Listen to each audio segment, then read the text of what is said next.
Giovanni, para la gente de Brasil que no conoce la expresión generación Y, el nombre de tu blog, ¿qué significa la expresión, por favor? Sí, el nombre de generación Y lo tomé especialmente pensando en todo ese grupo de personas que hoy tienen en Cuba entre 25 y 40 años y que tenemos nombres un tanto exóticos que comienzan con Y. ¿Por qué?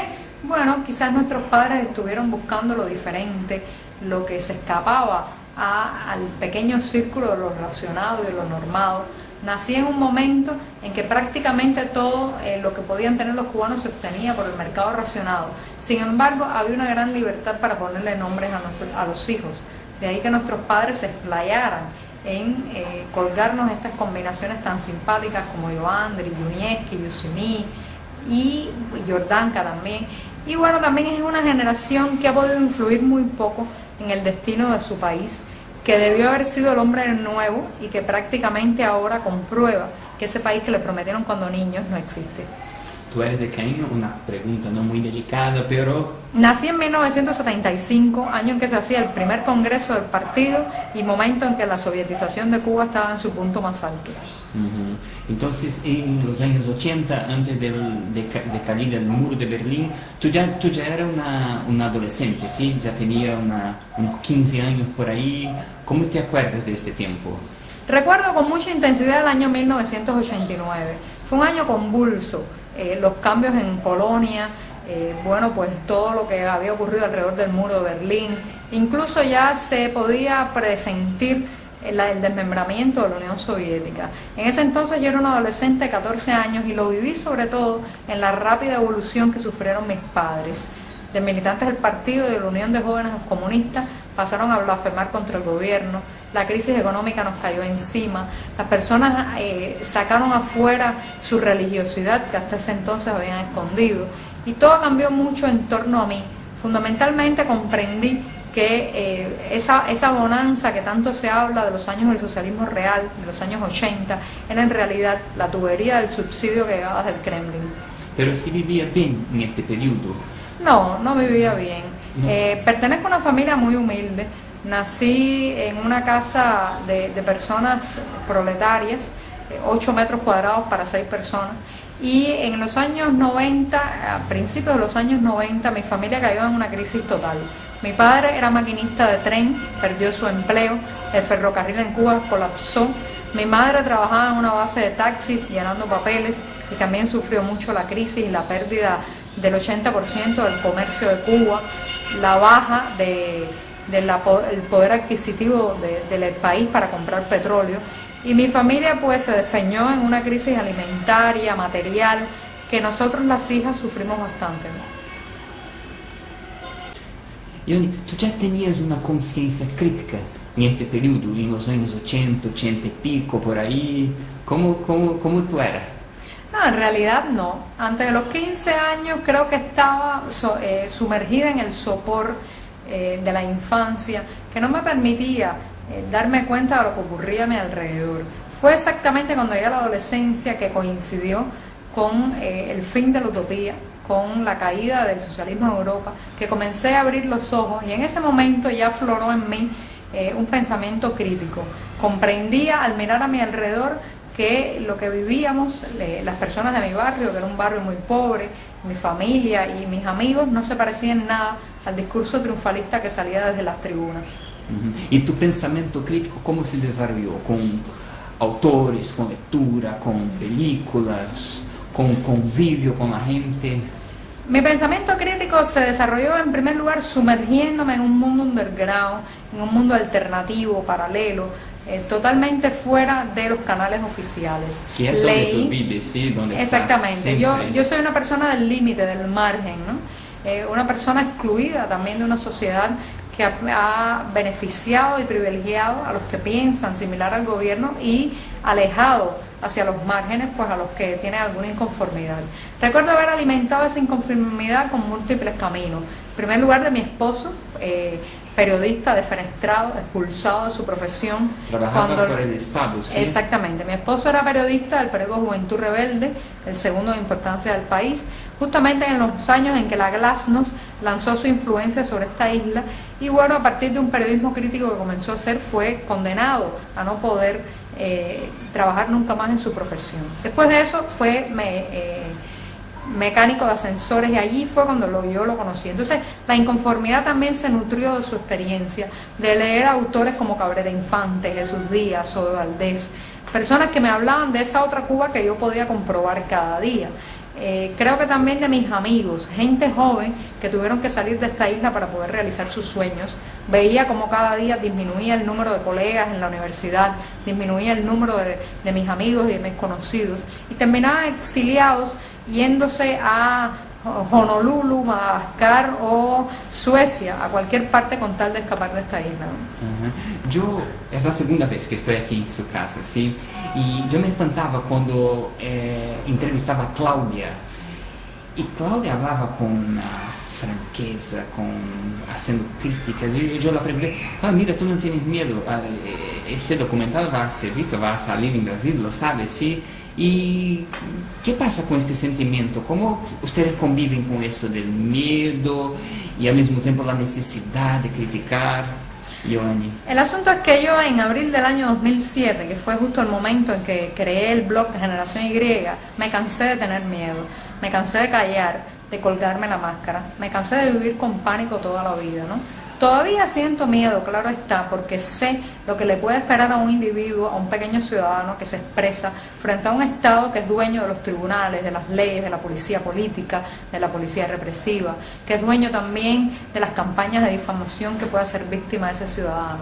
Entonces, claro, la batalla es muy desproporcional, ¿no? ¿Qué puede pasar? ¿Qué riesgos corre? Cualquier cosa, puede pasar cualquier cosa. Hay personas en Cuba que están en prisión por motivos de opinión, hay personas que han tenido que exiliarse, gente que podría ser presa, por ejemplo. Podría ser presa. Creo que si no lo estoy, si todavía camino por las calles, es por el escudo protector que me da la visibilidad de mi blog, la cantidad de lectores que tengo en todo el mundo, los premios que he ganado.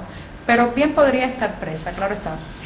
Me explicaba sobre eso, que la visibilidad es tal vez su protección más efectiva, ¿sí? Exactamente, y ahí te digo que es los nuevos fenómenos que trae aparejado la tecnología, ¿no?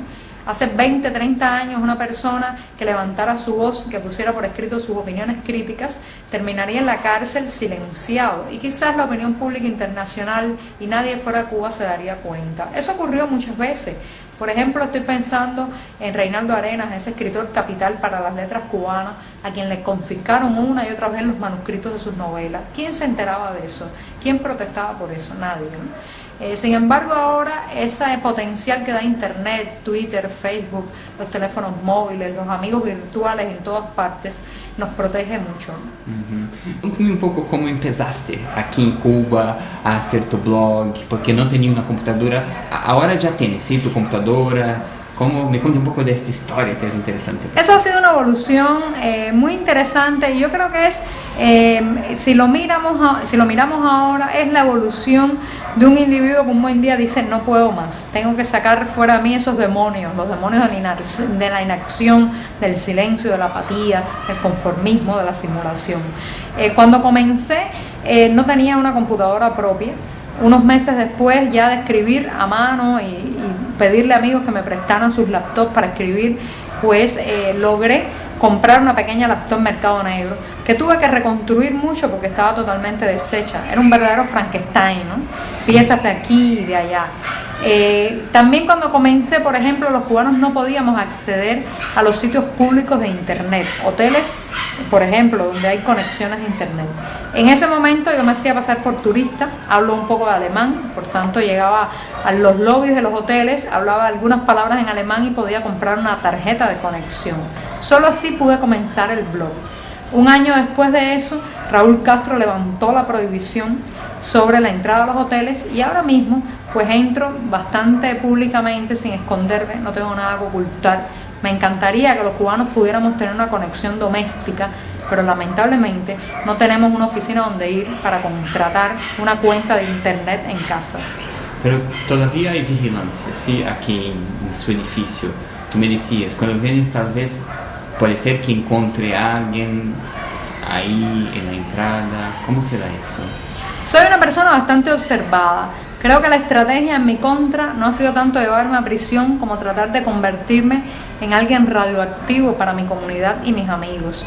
Atemorizan a las personas que se me acercan, hacen guardias operativas en los bajos de mi edificio, tratan de marcar que soy una persona observada, cuidado con acercarse a Giovanni Sánchez.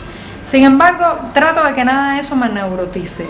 Trato de sobrevivir a todo eso con una sonrisa, con un poco de humor, con ironía y sobre todo manteniendo mi blog, que finalmente es la manera de superar y burlarme de todo eso. La primera vez que nos encontramos cerca del Hotel Inglaterra, ¿sí? En la plaza, ¿cómo se llama esta plaza? En la Parque Central. Parque Central, en la estatua Martí, de José Martí, sí. Yo pensaba que iba a encontrarte preocupada, mirando a los lados, sí. Y estabas así, con una sonrisa tranquila. Sí, porque haber nacido en un sistema autoritario y totalitario como este, le enseña a uno un par de cosas: que no puede dejarse aplastar por el control, que no puede dejarse enterrar por el autoritarismo, la intolerancia y la censura.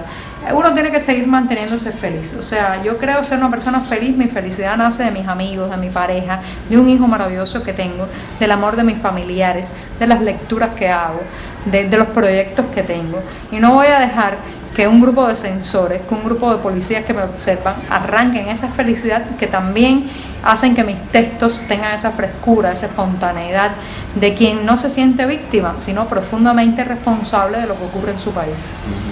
¿Cuál es tu libro del momento que estás leyendo?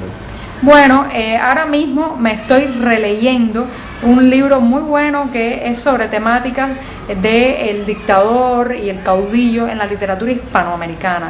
Estoy hablando de un libro como El otoño del patriarca, de Gabriel García Márquez, que de vez en cuando releo, sobre todo para no perder esa visión clara entre el poder y el individuo, entre el ciudadano y los gobernantes, la gran diferencia que está entre la Cuba pública, la Cuba de las altas esferas y la Cuba de aquí abajo. Entonces estoy leyéndolo sobre todo para eso, para recordar que sigo siendo una ciudadana, que todavía estamos bajo la influencia, bajo el dominio de un gran patriarca. Bueno, Gabriel García Márquez me hace pensar en Colombia, me hace pensar en Latinoamérica y me hace empezar a hablar un poco de nuestro continente, de modelos. ¿Tú lo crees en alguno de los modelos presentes en nuestro continente? Se habla mucho del chavismo, Lula tiene su propio modelo en Brasil, no sé, quiero escucharte. Mira, yo soy un poco escéptica con esa cuestión de importar modelos. Ya yo viví eso, viví la importación de un modelo que era sencillamente, estaba a la distancia de más de 9.000 kilómetros, el modelo soviético. Por tanto, creo que Cuba se merece algo más. Se merece plantearse su propia fórmula. Se merece que sus propios hijos, todos en conjunto, en un marco de tolerancia y de respeto, podamos edificar una Cuba diferente, plural e inclusiva.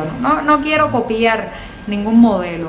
Pero a veces se puede aprovechar algunas cosas. Claro, ¿sí? Hay cosas que aprovechar, experiencias que recoger. Sí, ahora bien, tengo una aprehensión y una alergia especial hacia los autoritarismos. No me gustan los caudillos, no me gustan los personalismos.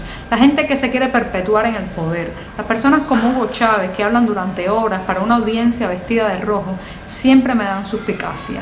El modelo de Lula, bueno, lamentablemente en Cuba no tenemos mucha información sobre Brasil, algo he escuchado, sé que ha hecho mucho por su país, sé también que ha habido dificultades y de veras que me encantaría que Cuba alcanzara un grado de prosperidad, que lograra que el talento de sus hijos se realizara en un modelo sui generis, pero que no sea impuesto, que no sea la voluntad de un hombre, que no sea un grupo en el poder, sino mucho más participativo. Si ese modelo se llama democracia o un nombre que todavía no conocemos, no sé, pero al menos ya sabemos que no es. Del modelo actual de Cuba, ¿qué podría quedarse de bueno o está todo fallido? Mira, el modelo actual de Cuba, como cualquier otro modelo en todas partes del mundo, ¿está llorando? Son los vecinos, creo que lloraban. Lloraban, sí. Sí, ya pasó. Sí, por favor. Mira, el modelo actual de Cuba, como cualquier modelo en todas partes del mundo, tiene cosas positivas y negativas. El problema en la Cuba actual es el costo en libertades de todas esas cosas positivas.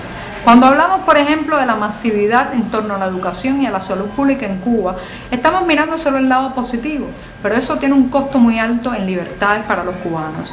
Cada vez que alguien en Cuba levanta su voz, su mano para decir esto no me gusta, le recuerdan que recibe una educación y una salud pública gratuita. Eso no puede continuar así.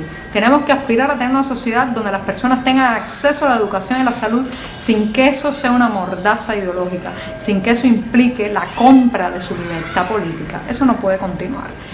Creo que hay muchos beneficios colaterales que vivimos en Cuba, que son los beneficios colaterales del autoritarismo, los beneficios colaterales de la dirección vertical de una nación. Cuando vemos, por ejemplo, estadísticas de cómo Cuba enfrenta a los huracanes, decimos que bien, es un modelo para el mundo, pocas personas mueren. ¿Pero por qué ocurre eso? Porque el Estado cubano tiene la capacidad de llegar a un pueblo, de llegar a una ciudad, de llegar a una pequeña población, sacar a todos sus pobladores por la fuerza, montarlos en camiones y llevarlos a otra parte. Así no puede ser. Bien, la voluntad ciudadana tiene que contar, la crítica tiene que mantenerse. Por tanto, si me dijeran quédate con algo, creo que me quedaría con la lección aprendida, la lección de a base de imposiciones, a base de no participación no logramos nada.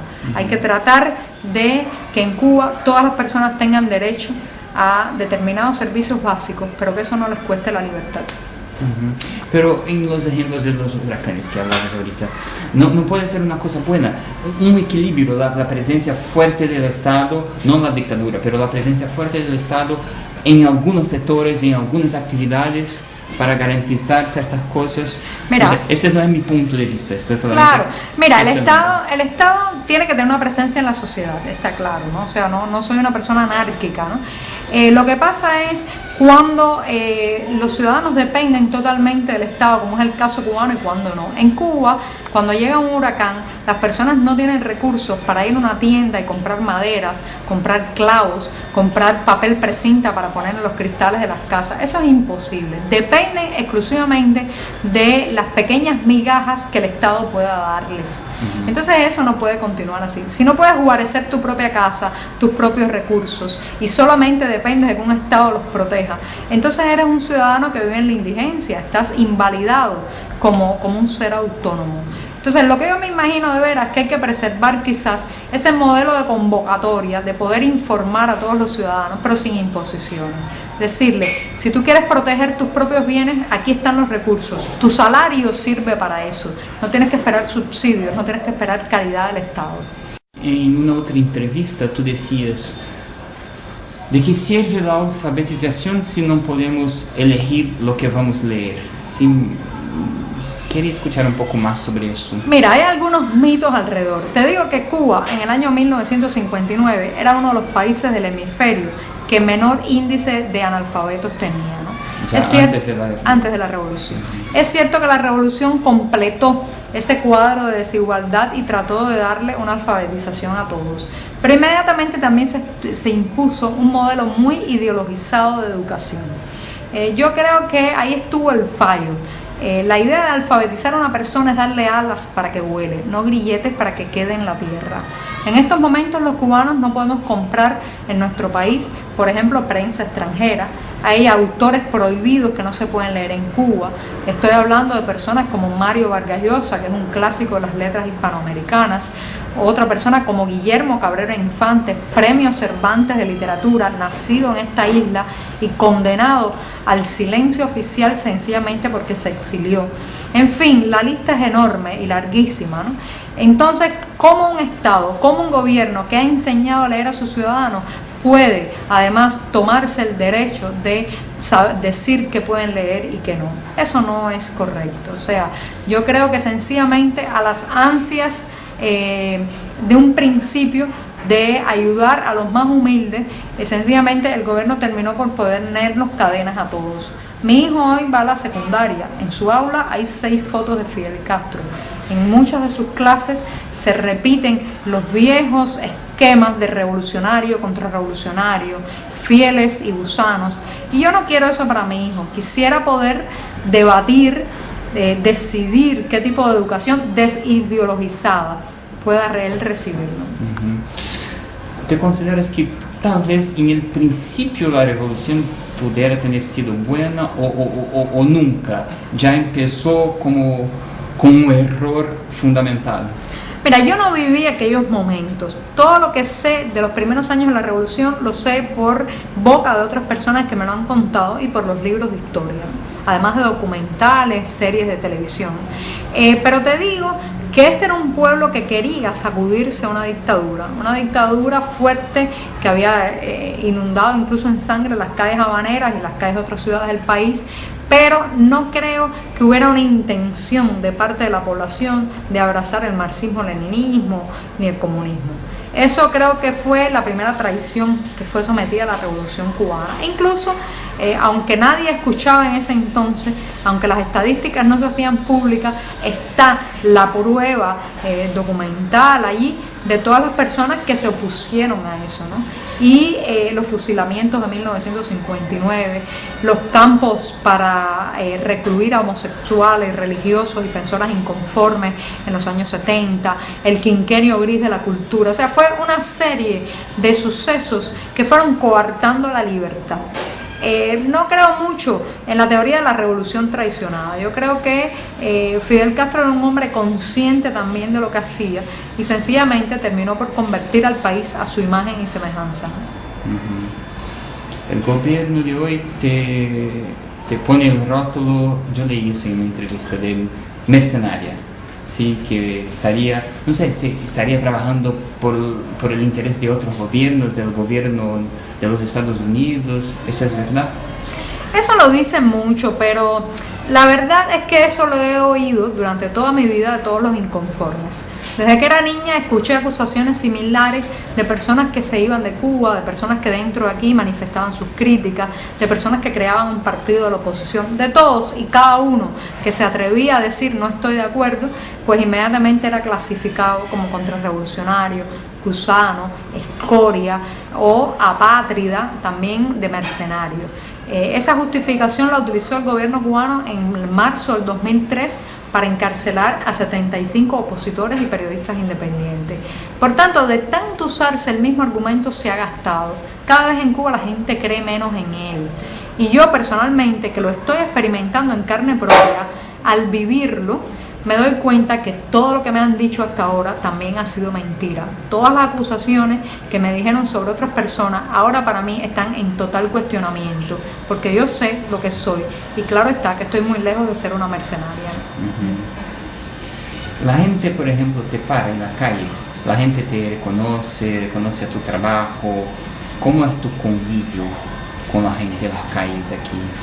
La gente de manera espontánea y en la calle, en mi edificio, en mi comunidad, mis amigos, solo he escuchado de ellos palabras de ánimo, frases como sigue, resiste, te leo. Me han pasado cosas muy simpáticas, como un día el cartero toca la puerta a darme una carta y después me dice, ¿no me puedes dar la actualización de tu blog, no? O sea, para mí fue muy sorprendente porque ese nivel de atrevimiento social para acercarse a un ser radioactivo como yo es algo novedoso. Eso no ocurría hace unos años. La gente se paralizaba de miedo, sencillamente aislaban al que pensaba diferente. Entonces algo está cambiando allí. Claro está, esas son las personas espontáneas. Ya lo organizado, las acusaciones que se esconden detrás del seudónimo, las acusaciones que se esconden detrás de una institución, bueno, pues esas yo las leo, pero trato de que no me influyan mucho en la manera de escribir, porque me doy cuenta que muchos son los ataques repetitivos, faltos de argumentos, agresivos, llenos de violencia verbal. Y por eso prefiero quedarme con la muestra espontánea de las personas en la calle, que cada vez son más. Y para mí es mi propio termómetro personal de las simpatías que genera Generación Y hacia dentro del país. ¿Cómo se dio la absorción, la digestión del facto de tener sido elegida por la revista Time una de las 100 personas más influentes en el mundo? Porque eso es como, imagino que una bomba atómica. ¡Cha! Sí, mira, precisamente como yo soy una blogger desconectada de internet, yo me entero de las cosas muy tarde, ¿no? y a veces me entero 2 o 3 semanas después de algo que ocurrió. Y lo de la revista Time me enteré también un poco tarde, ¿no? La primera reacción fue, y lo escribí en mi blog, ¿qué hago yo allí?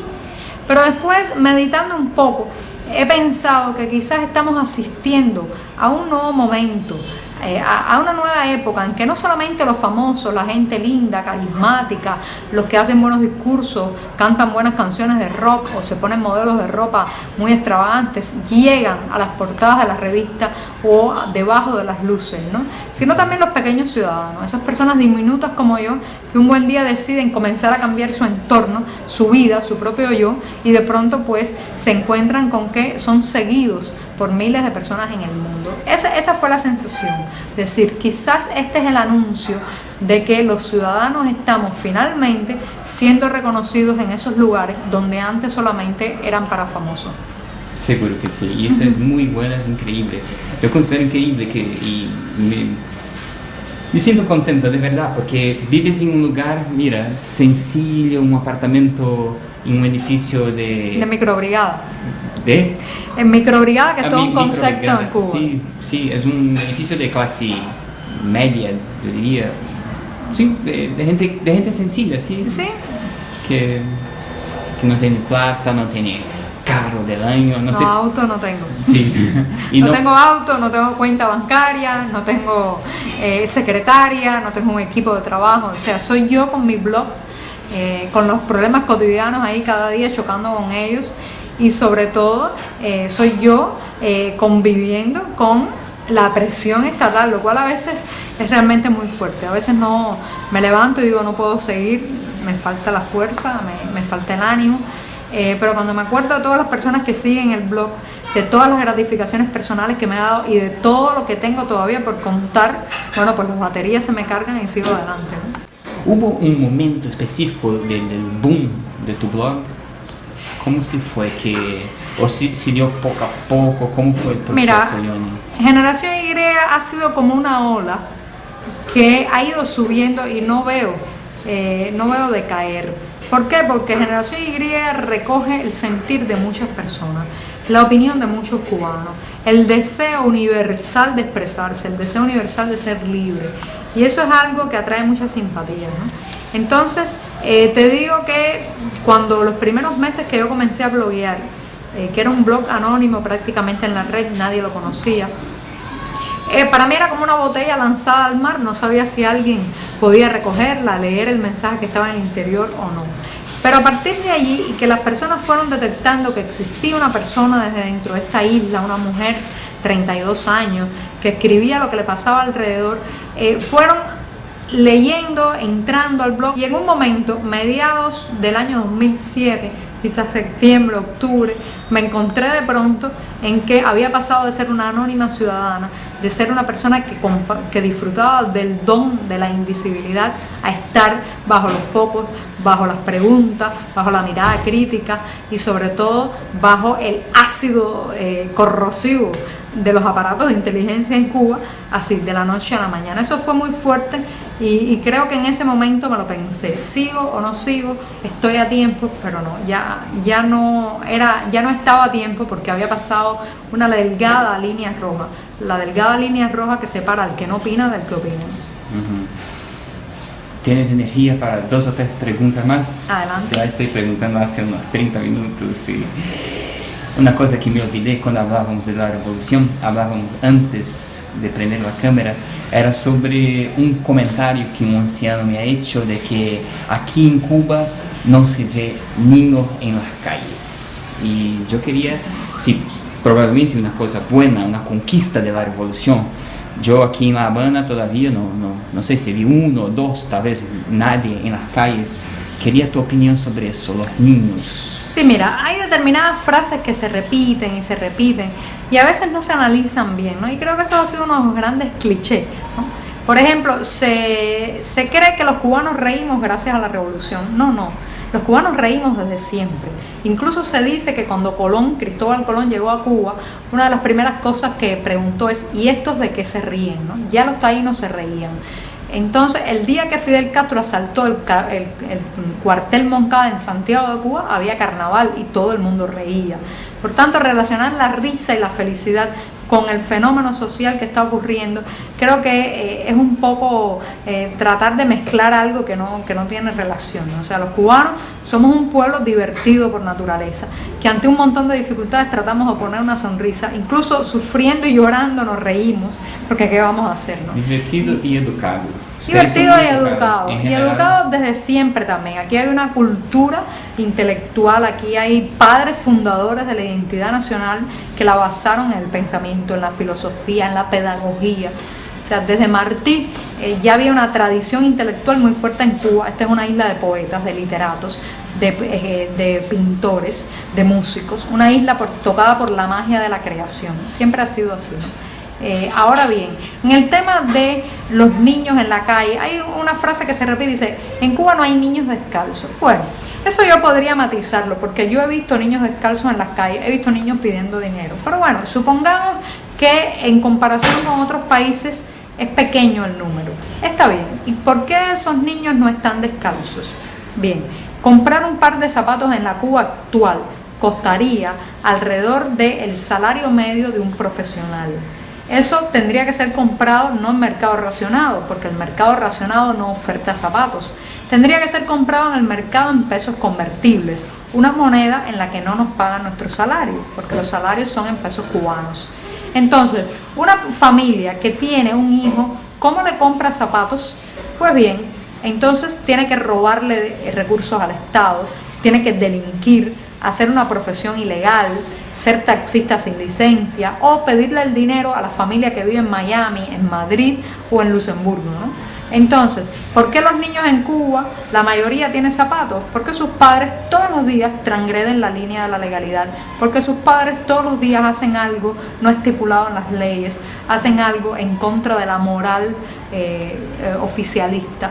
Por tanto, no creo que niños con zapatos sea un logro de la revolución, sea gracias a la revolución, sino incluso a pesar de ella. Siquiera en parte un logro de la revolución, o tú dirías que no es un logro de la revolución y punto. Yo diría que es un logro de la inventiva, de la creatividad, de esa capacidad que tenemos los cubanos para no dejarnos condenar a una falsa austeridad, a una falsa, a un falso conformarnos con el racionamiento, ¿no? Los cubanos somos muy creativos y buscamos siempre los caminos paralelos. Si a alguien hay que ponerle la medalla de que los niños en Cuba estén con zapatos, es a esas madres, a esos padres que han dejado su energía, su tiempo y sus vidas en hacer cosas ilegales, paralelas, no estipuladas por la ley para lograrlo, ¿no? Para ti, entonces, Ioani, los logros de la revolución son, me decías antes de completar el proceso de alfabetización, que ya estaba en proceso. Cuba ya era un país bastante alfabetizado, sí, antes de la revolución, y habría 8 invitados, ¿cómo se llama? ¿Cómo se llama tu Es Chipita, este es Chipita. Sata, no tiene raza, sin pedigrí como su dueña. Qué bueno. ¿Hay otros logros? O no? Mira, es que todo eso se ha cambiado mucho y se ha distorsionado mucho con los años. A cada logro vino un fracaso. Cuando se intentaron cultivar 10 millones de azúcar, que parecía un gran logro de la revolución, poder convertir a Cuba en un país multiexportador, poder ponernos en los primeros lugares en el mundo de producción azucarera, lo que hicieron fue arrasar los cultivos, acabar con la agricultura, destrozar los campos, ¿no? Cuando se quiso en Cuba hacer un centro de biotecnología, en realidad lo que se hizo fue condenar a muchos profesionales a ganar un salario mísero, a estar controlados todo el tiempo por la decisión estatal, y se enquistó la creatividad también de nuestros profesionales. Cuando se quiso que Cuba fuera quizás un exponente deportivo, y se hicieron los Panamericanos en Cuba y se gastaron millones en construir un complejo de piscinas, un estadio olímpico, ¿qué pasó después? Vino la más profunda de las crisis. Por tanto, a todas esas cosas que se muestran como grandes logros, le ha venido también un desastre. Ha estado detrás el gran descalabro de una decisión autoritaria. Todo ha sido hecho desde la verticalidad, decidido desde arriba, sin la participación ciudadana. Y claro, esta no puede salir bien. Se habla mucho de la educación en Cuba, pero ahora mismo la educación en Cuba está en crisis. Nadie quiere ser maestro, porque el salario de un maestro no alcanza para vivir. El gobierno ha formado maestros instantáneos, emergentes, a la carrera. Mi hijo, que tiene 14 años, tiene una maestra de 17. El 80% de sus clases las recibe por televisión, porque no son suficientes los profesores. No tiene maestro para educación física, no tiene maestro de inglés, no tiene maestro de computación. ¿Es eso una educación mostrable? ¿Es eso suficiente para decir al mundo, mira la potencia educativa que somos? No.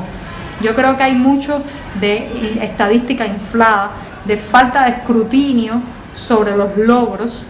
Se dice mucho hacia afuera, pero no hay una opinión pública interna que pueda rebatir eso.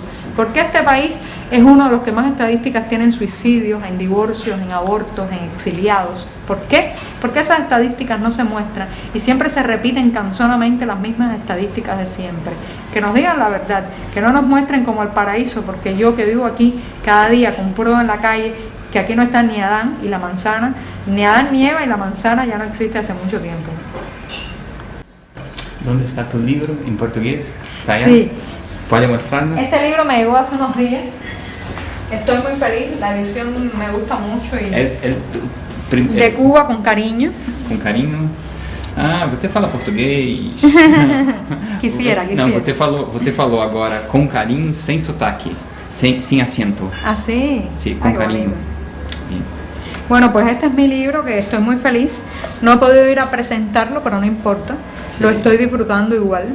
E vai ser minha próxima pergunta. Sí, claro, tenías a invitación para ir, pero yo estoy acompañando esta historia ahora aquí en La Habana y no tienes el permiso para salir del país, ¿sí? Exactamente. Bueno, los cubanos somos como niños pequeños. Necesitamos la autorización de papá, un papá autoritario, estricto, bastante controlador sobre nuestras vidas para salir de casa, ¿no? Y bueno, pues la niña inquieta, atrevida, un poco indisciplinada, que es Joanny Sánchez, no se ha portado bien. Ha escrito un blog, ha dejado correr sus críticas, ha dicho lo que piensa, se ha quitado las máscaras, y el castigo es no poderme mover de esta isla. A mí no me parece un gran castigo, ¿no? En esta isla está la fuente de lo que escribo, en esta isla están mis amigos, mi familia, las cosas que quiero. Sé que algún día podré salir, tengo 34 años, lo veré, estaré allí. Quizás presentaré otro libro en Brasil, y por el momento trato de canalizar toda esta energía a seguir publicando en mi blog, ¿no? Uh-huh. ¿Ya saliste del país, sí? ¿A Alemania? ¿A Suiza. ¿Alemania y Suiza, solamente Suiza? Viví 2 años en Suiza. Antes había conocido un poco Alemania, pero no mucho, ¿no? Uh-huh. Pero antes de estar conocida como una bloguera. ¿O de sí, antes, bastante antes, sí. Sí, exactamente. Fui a Suiza en el año 2002. La asfixia económica, la asfixia informativa, la asfixia de expresión me llevó a emigrar de mi país. Fue una experiencia muy interesante. Eso me ayudó a conocer el mundo, a interactuar con exiliados y emigrantes de todas partes. Creo que me abrió un poco la sensibilidad a los grandes problemas de la humanidad. Pero bueno, la distancia, y sobre todo la distancia a mis seres queridos, ¿no? Me considero ciudadana del mundo, no soy una nacionalista ultranza. No sé bailar salsa, no como frijoles negros, no me gusta el dominó, jamás he comprendido el béisbol. Sin embargo, en esta isla me unen otras cosas: mi familia, mis amigos, la poesía de Julián del Casal, los versos de Martí, la pintura de Wilfredo Lang. Eso es para mí mis nexos con esta isla, sin fuera de estereotipos turísticos y políticos, ¿no? La última pregunta, me hable de la Academia Blog. Sí, ese es un proyecto. Están haciendo, ¿sí? Exactamente, es un proyecto que ha surgido a partir de algunos intercambios que hemos tenido bloggers alternativos dentro de Cuba, que nos encontrábamos 1 o 2 veces por semana a debatir temas tecnológicos, los nuevos trucos para acceder a internet, las nuevas tecnologías. Entonces, bueno, a partir de eso hemos decidido crear algo un poco más serio, algo más constante, que es una especie de academia blogger, donde las personas pueden aprender a manejar esa tecnología y esa interfaz maravillosa que es un blog. También aprenderían algunos temas importantes sobre redacción, estilo, cultura cubana, ética y legalidad alrededor del periodismo digital y el periodismo ciudadano. Y bueno, pues ahí vamos. Como todo proyecto aquí tiene muchas interrogantes. Normalmente no está autorizado en Cuba o permitido hacer una academia, una escuela de manera privada, por cuenta propia. Y bueno, pues estamos sujetos a muchas sorpresas, agradables y desagradables, pero de todas maneras vamos a comenzar. ¿Y va a funcionar aquí? Va a funcionar aquí porque lamentablemente no podemos contratar un lugar o rentar una habitación. Este es el lugar que tenemos y bueno, pues voy a utilizar la sombrilla protectora también para tratar de ayudar a esas personas y a esos futuros bloggers. ¿Y qué va a enseñar la profesora Ioani Sánchez? A Ioani Sánchez le toca enseñar las vísceras de WordPress. WordPress es ese programa maravilloso, licencia libre, software abierto, gratuito, que permite a una persona tomar la administración de un sitio y convertirse a sí mismo en editor en jefe, censor, fotógrafo, persona que hace video y llevar las riendas de su propio blog. Eso es lo que voy a enseñar, una asignatura técnica con muchas cosas por momentos bastante difíciles de comprender, pero creo que al final vamos a lograr tener una buena promoción de bloggers. Seguro que sí. Tienes todo el tipo de una buenísima profesora. Sí, yo estoy aprendiendo. Creo que voy a aprender durante las clases también aprenderé. No, la fuerza, habla con fuerza, la didáctica. Bueno. La vida lo lleva a uno a mantener seguridad también, a darse cuenta que hay que tomar los proyectos con entusiasmo y con fuerza, ¿no? Creo que si algo he aprendido de estos años es la constancia para seguir adelante, ¿no? Muito obrigado. Muchísimas gracias. Gracias a ustedes. Fue un placer. Chao, chao. Obrigado.